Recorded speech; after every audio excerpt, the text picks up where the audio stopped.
It's odd, but until we read that question, we had never really thought about it.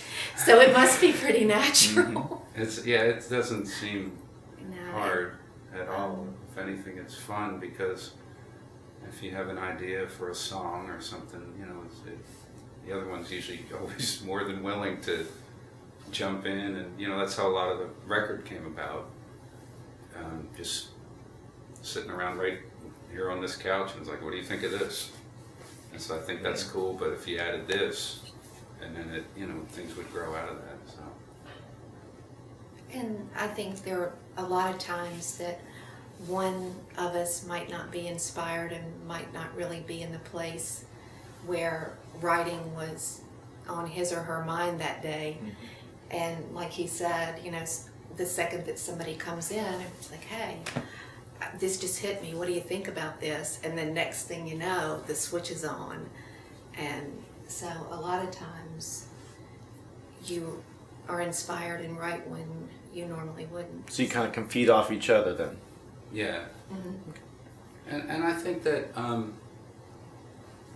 both of us work in a way where we don't ever try to force anything.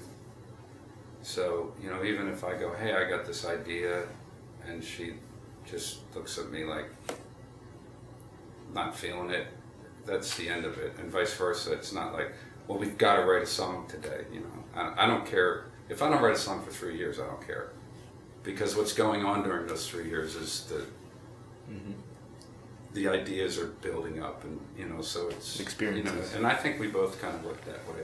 Because I know a lot of creative people and writers and musicians, they feel like they always have to be doing something. And if I lived with someone like that, I would go crazy, and I think she would too. Because it's got to happen. You just got to let it happen.